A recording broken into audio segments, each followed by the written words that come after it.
Bienvenue à Question Direct, bienvenue à tous. Nous recevons aujourd'hui Ndongo Samba Sylla. Ndongo Samba Sylla est un ancien du Prytanée militaire de Saint-Louis.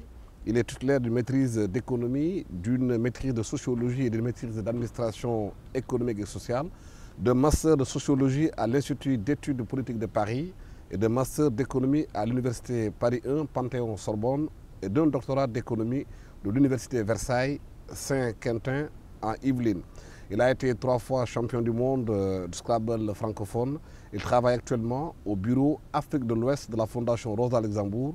La Fondation Rosa Luxembourg est une fondation politique allemande qui œuvre dans le domaine de l'éducation politique, promouvant les valeurs du socialisme démocratique. Il est l'auteur et éditeur d'une dizaine de livres, parmi lesquels Scandale, commerce équitable, La démocratie contre la République, l'autre histoire du gouvernement. C'est ce livre dont nous allons parler aujourd'hui avec Ndongo Samba Sylla. Ndongo Samba Sylla, le titre de votre livre prête un peu à confusion pour les auditeurs ou bien pour les téléspectateurs lambda. La démocratie contre la République, l'autre histoire du gouvernement du peuple. C'est pas contradictoire ça? D'abord, bonjour Alsan et je salue vos téléspectateurs de la TFM. J'ai choisi ce titre un peu pour provoquer. Parce que dans l'imaginaire de beaucoup d'entre nous, démocratie et république, c'est la même chose. Or, il faut savoir que la démocratie en tant qu'idée et aussi en tant que mot est le concept le plus détesté de toute l'histoire de la pensée politique occidentale. Pourquoi? Parce que démocratie, si on regarde ses origines étymologiques, est une insulte aristocratique. Démos voulait dire citoyen pauvre et pas tout le peuple. Et Kratos voulait dire puissance brutale, une force, une violence qui s'exerce contre les autres. Et donc les aristocrates, disons, athéniens, grecs avaient choisi ce mot pour décrire les régimes politiques où ce sont ces citoyens pauvres-là qui décidaient des affaires de la République. Et ils disaient que cette démocratie-là, elle était illégitime parce que ce sont les pauvres qui dirigent et ce n'étaient pas les riches, les aristocrates, ceux qui ont le savoir qui dirigeaient. Et donc pendant, disons, plus de 2000 ans, la démocratie était restée un concept, disons, détesté, honni par toutes les élites et par tous les hommes de lettres, disons. Et dans votre livre, vous dites que Périclès aurait été peut-être l'un des plus grands dirigeants de cette démocratie-là. Pourquoi?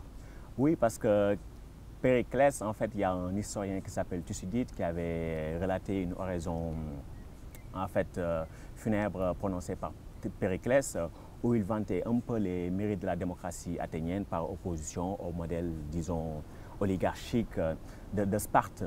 Mais ce qu'il faut dire, c'est que Périclès est l'un des rares à avoir, disons, dit du bien de la démocratie parce qu'il est un homme politique athénien. Mais Périclès lui-même, en tant que figure historique, n'était pas apprécié, disons, des révolutionnaires américains et français.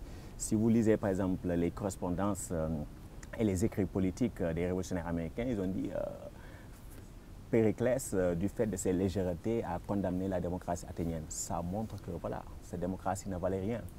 Et donc, ces révolutionnaires américains et français, leur projet a été de dire comment pouvons-nous faire pour que nos pays ne soient jamais des démocraties. Et donc, par exemple, les constitutions américaines s'étaient réunies en 1787 à la Pennsylvanie, Philadelphie. Et donc, ils étaient 55 et ils se sont dit comment faire pour que les États-Unis ne soient jamais une démocratie. Et donc, ils ont inventé de tas de choses, le système de contre-pouvoir, tout ça, et aussi comment manipuler l'opinion publique, ce genre de choses. Mais à cette époque, les termes étaient clairs. Ils disaient nous sommes une république. Parce que république voulait dire gouvernement représentatif. C'est-à-dire qu'il y a des gens qu'on choisit via l'élection pour représenter la masse du peuple. Et donc, on appelait ce système-là république et non démocratie. Parce que démocratie, c'était le mal. Platon disait que c'est le, disons, le moins bon des bons gouvernements et le meilleur des mauvais. Et donc, par la suite, il y a eu un retournement de sens, disons. La démocratie a commencé à être appelée, disons, démocratie représentative. Et plus tard, on a commencé à parler de démocratie tout court. Alors qu'au départ, le système représentatif a été créé pour dire que la démocratie est une mauvaise chose. Comment trouver un antidote institutionnel à la démocratie? Et donc, ils avaient trouvé le système représentatif qu'on appelait la République. Mais ce qu'il faut aussi dire du concept de république, c'est qu'il y a, disons, deux traditions. La tradition grecque où on parle de Politeia, le livre de Platon, La République, était la traduction de Politeia. Mais cette traduction, elle est tardive. C'est à la Renaissance qu'on a commencé à parler de République comme traduction de Politeia. Il y a aussi la traduction romaine, on parle de Res Publica. Donc il y a ces deux traditions. Et par la suite, on parlait de République. République, c'est un concept qui était vraiment, disons, respecté, aimé. Mais c'était tout le contraire de la démocratie. Aujourd'hui, la contradiction entre la démocratie telle que conçue est faite par les Athéniens. C'est une démocratie où c'est les pauvres qui pouvaient avoir accès à toutes les fonctions de juges, de magistrats et des fonctions de pouvoir, contre la République aujourd'hui où c'est une oligarchie qui est là, qui veut représenter les pauvres. Vous avez employé le bon mot, c'est une oligarchie. Nous vivons dans des oligarchies libérales. Il n'y a aucun pays dans ce monde qu'on puisse considérer comme une démocratie. Si on utilise ce mot dans la rigueur de son acception originale pendant plus de 2000 ans. Parce que, en fait, dans le système athénien, la démocratie impliquait l'usage du tirage au sort. C'est-à-dire qu'on se dit on est tous égaux. Donc si on est tous égaux, on peut tous prendre part aux décisions publiques.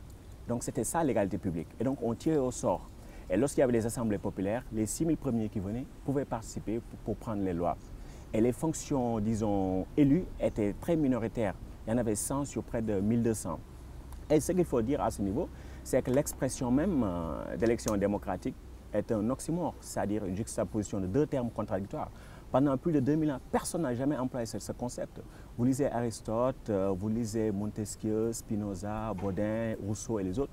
Ils vous disent que élection égale oligarchie, démocratie égale tirage au sort.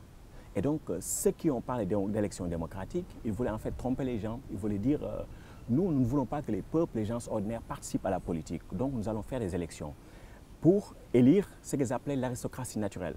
Parce que le but de ces révolutions, c'était de renverser une aristocratie héréditaire pour une aristocratie qu'ils appelaient élective. Et ces systèmes de gouvernement dans lesquels nous vivons, au départ, on les appelait aristocratie élective. Et même, il y a un homme politique français qui l'appelait gouvernement des capables. Mais gouvernement des capables, les gens ne pouvaient pas l'utiliser. Après, il a fallu, pour tromper le peuple, maquiller ça, dire que démocratie, démocratie. Mais ce qui est important à retenir, c'est que s'il y a une idée qui n'est vraiment pas occidentale, en tout cas qui n'a pas été chérie par l'Occident, c'est bien la démocratie.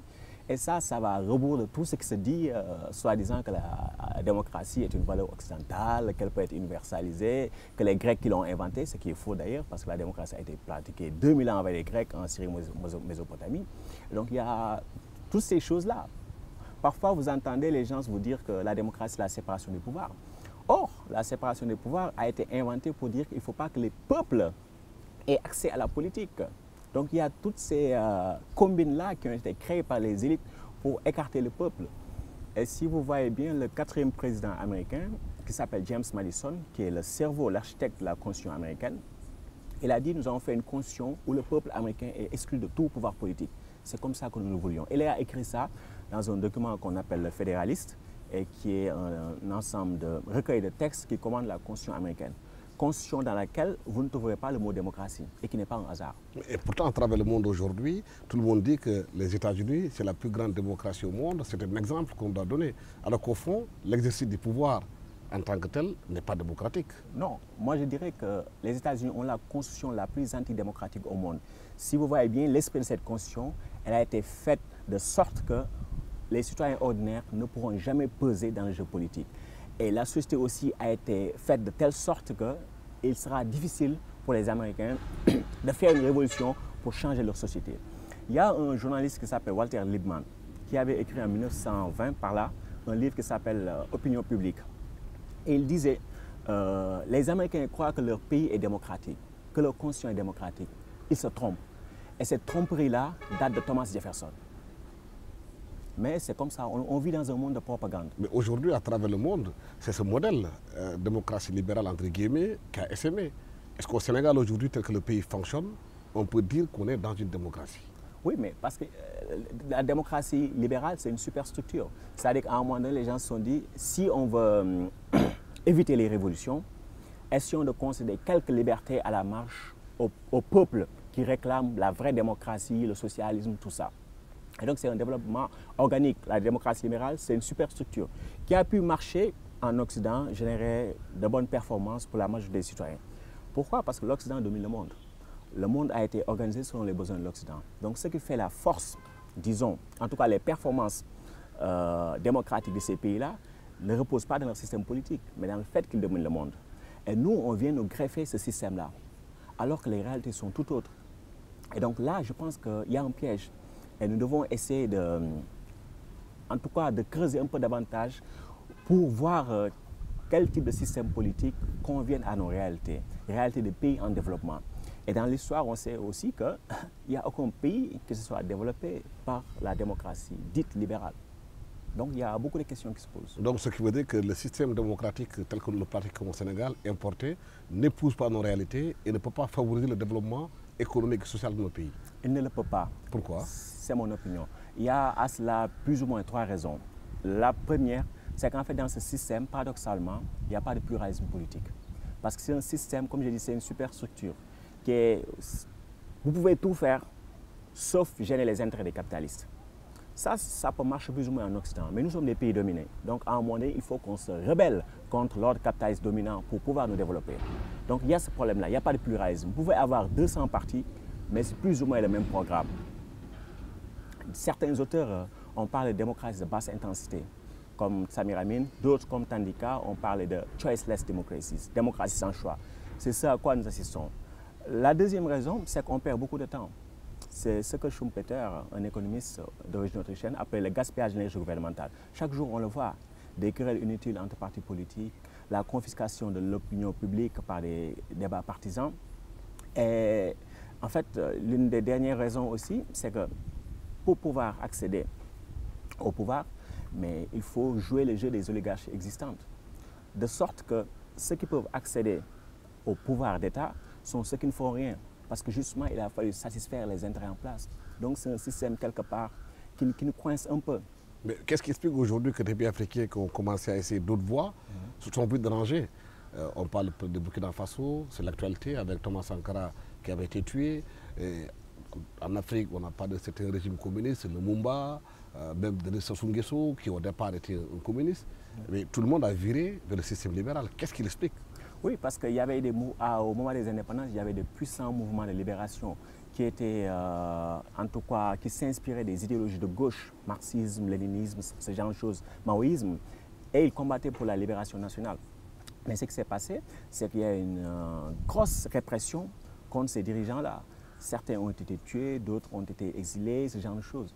Et ceux qui sont restés ont retourné leur veste.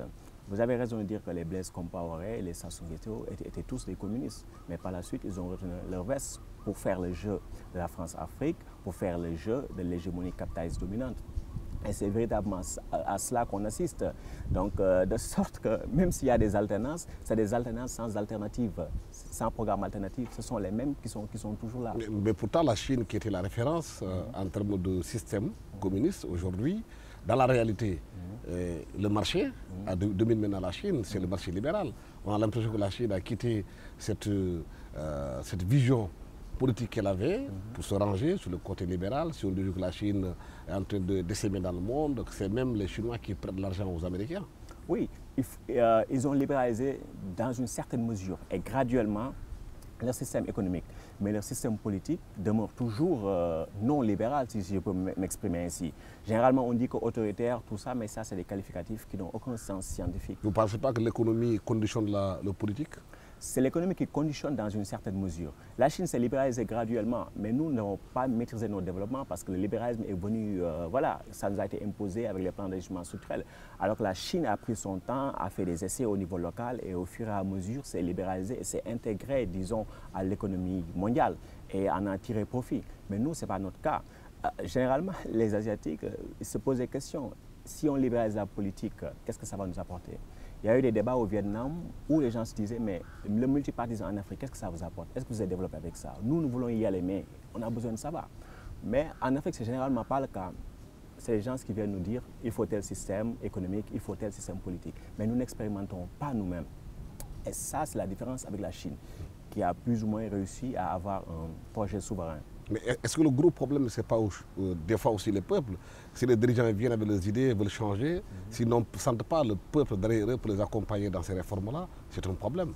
C'est un problème, mais j'ai l'impression que nous avons des États en fait, qui reposent sur l'hypothèse que les peuples eux-mêmes ne doivent pas faire partie du jeu politique. Et du coup, pour que les peuples puissent s'approprier ces dirigeants-là et s'approprier leur programme, c'est assez difficile. Et il ne faut jamais aussi oublier qu'il y a toujours les intérêts, disons, du capital international qui sont là et qui pèsent aussi dans le choix des dirigeants. À un moment donné, ce qu'il faudrait faire, c'est tendre vers des systèmes politiques beaucoup plus démocratiques, c'est-à-dire où le pouvoir est véritablement décentralisé et où ce ne sont pas les exécutifs, les présidents qui vont contrôler, disons, tous les jeux politiques, mais que certaines décisions importantes qui engagent les affaires de la nation puissent être prises par les citoyens ordinaires. Mais est-ce que justement pour arriver à ce système-là aujourd'hui, si des gens sont dans le système de pauvreté et n'arrivent pas à s'en sortir, ils sont omnibulés par le quotidien, la quotidienneté des choses, manger, boire et dormir, s'ils n'arrivent pas à régler ces questions basiques-là, ils peuvent penser à monter une démocratie authentique. C'est difficile, c'est difficile. Mais généralement, ce qui apporte les changements, ce n'est pas la majorité. C'est une minorité bien organisée qui profite des crises. Mais en Afrique, nous ne profitons pas de nos crises. Il y a beaucoup de crises politiques partout, en tout cas en Afrique de l'Ouest, il y en a partout dans la sous-région, souvent en Mali, Burkina Faso, tout ça. Mais nous ne profitons pas de ces crises pour expérimenter autre chose, pour tester d'autres modèles politiques. Il y a toujours le package libéral qui est là et on vient, comité de transition, on va vers des élections, ce genre de choses, et puis on recommence vérité et réconciliation. Alors qu'on aurait pu profiter de ces crises-là pour expérimenter autre chose. Dans tous les pays qui ont émergé un temps soit peu, il y a eu cette phase d'expérimentation. C'est dans les périodes de crise que les minorités intellectuelles, tout ça, viennent pour dire voilà la solution à vos problèmes, voilà les modèles qu'il faut tester. Mais nous ne testons rien du tout. C'est les autres qui viennent nous imposer. Oui, le Sénégal a connu une crise politique en 1962, Mamadou Dia, Léopold Sédar Senghor. En 2000, le 23 juin aussi, ça a été connu comme étant une crise politique au Sénégal. Vous pensez que le Sénégal a pu profiter de ces situations-là pour changer quelque chose ou bien on est revenu à l'état où les choses étaient? Pour moi, il n'y a pas eu fondamentalement de progrès démocratique. C'est ce que je pense. Le Sénégal, c'est un pays quand même par rapport à la plupart des pays africains, plus démocratique que les autres, plus démocratique dans une certaine mesure, relativement. Mais en fait, vu les avantages que nous avions par rapport à tous ces pays-là, on aurait pu s'attendre à ce qu'il y ait des dividendes peut-être sur le plan économique, parce que les autres pays étaient confrontés à des guerres civiles, à des instabilités politiques diverses, et donc ça a pu ralentir un peu le développement économique. Mais nous n'avions pas eu tout ça. Et malgré tout, nous en sommes toujours au même point. Pourquoi? En termes économiques. Mais parce que justement, parce que cette démocratie-là n'est pas porteuse de développement. Ce qu'ils appellent démocratie, et qui est une oligarchie libérale, elle n'est pas porteuse de développement. Pour toutes ces raisons, myopie politique, gaspillage de l'énergie gouvernementale, et voilà, le caractère ancré des pratiques oligarchiques, compradors, qui nous condamnent dans des spécialisations économiques qui ne nous arrangent pas. Mais qu'est-ce qu'il faut pour changer de paradigme? Ce qu'il faut, mais c'est d'abord une rupture intellectuelle. Dire que ce qu'ils appellent démocratie n'est pas déjà une démocratie, ce que j'essaie de faire. Et que dans nos sociétés et d'autres sociétés du tiers-monde, ce genre de choses, il y avait des institutions très intéressantes qui renforçaient la démocratie et qui permettaient aussi aux gens de vivre voilà, dignement avec un minimum d'égalité. Donc il faut faire ce que dans la littérature postcoloniale, on appelle en fait la rupture décoloniale. Le tournant décolonial, là, il faut le faire. Il faut que nous décolonisions nos esprits. Dire que ce qu'ils appellent démocratie, non, ce n'est pas une démocratie. Et ce n'est pas un garant de l'égalité. Et nous devons aller vers l'égalité si nous voulons atteindre le progrès économique, le progrès social, intellectuel, ce genre de choses. Et comme vous le dites, il y a beaucoup de pesanteurs sociales, mais c'est toujours des minorités bien organisées qui profitent des situations de crise pour expérimenter de nouvelles idées. Moi, je m'en réfère toujours à l'exemple des néolibéraux. Il y a Milton Friedman, prix Nobel, et aussi un des papes du néolibéralisme. Il écrivait dans un livre, Capitalisme et liberté, que c'est dans les périodes de crise ou dans les périodes où l'on perçoit des crises qu'on peut changer les choses. Mais pour pouvoir profiter de ces crises-là, il faudrait auparavant avoir travaillé sur les alternatives. De sorte que lorsque ces crises sont là, le politiquement impossible devient le politiquement inévitable. Et c'est ce que les néolibéraux ont fait. Au sortir de la Deuxième Guerre mondiale, c'est le paradigme keynésiano-fordiste qui dominait. Donc ils ne pouvaient rien dire. Mais ils étaient là, ils se taisaient, ils préparaient des alternatives, ils se réunissaient, ils faisaient des choses. Lorsqu'il y a eu le choc pétrolier 73, 79, ils disaient non, non, non, l'État-providence, ça ne marche plus. Il faut flexibiliser, il faut tout libéraliser. Et donc le néolibéralisme est venu. Et ils ont dit après, there is no alternative, il n'y a pas d'autre alternative.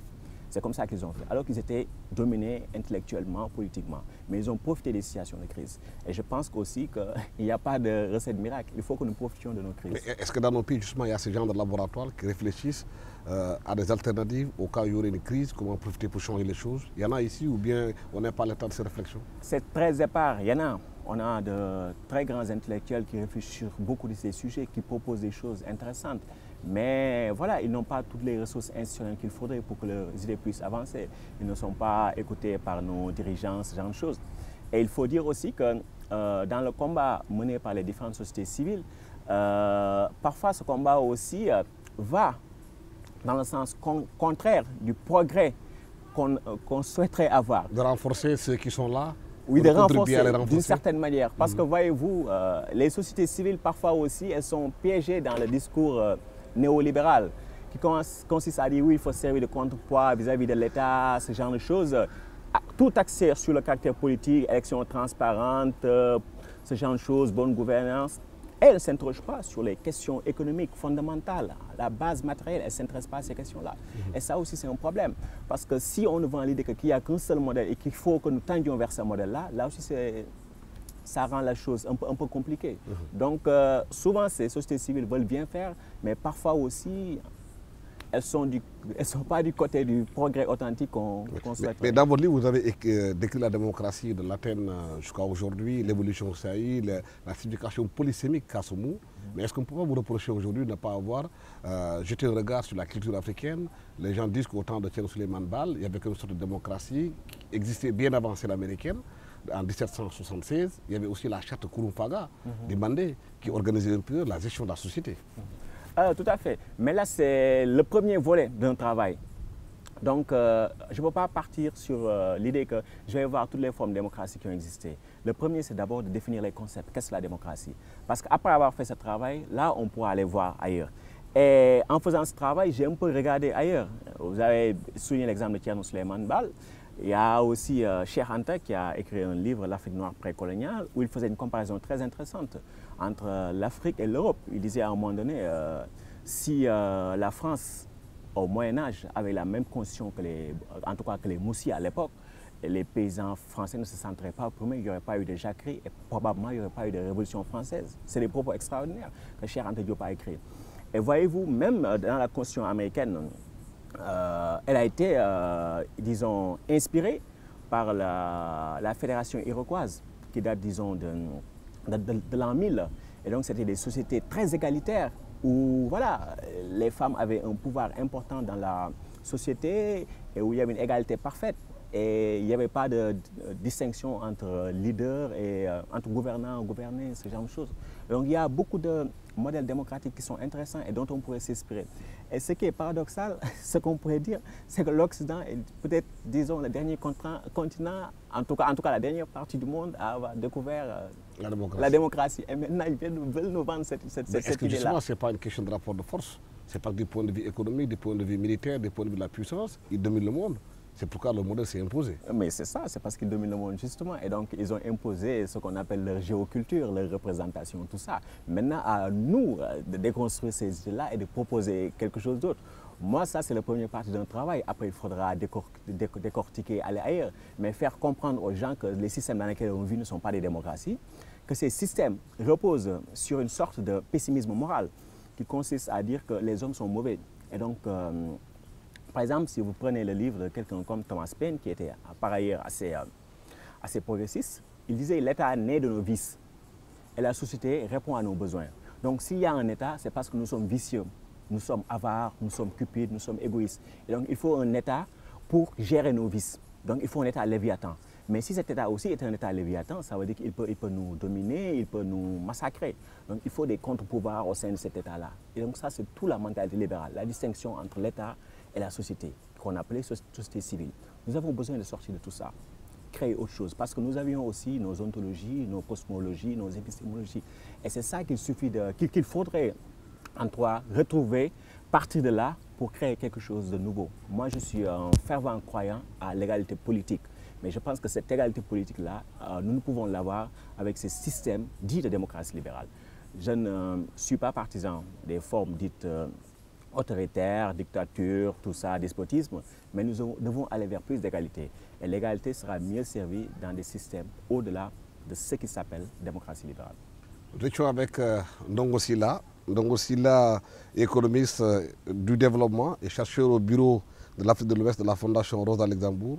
Il vient de publier ce livre qui s'appelle « La démocratie contre la République, l'autre histoire du gouvernement du peuple ».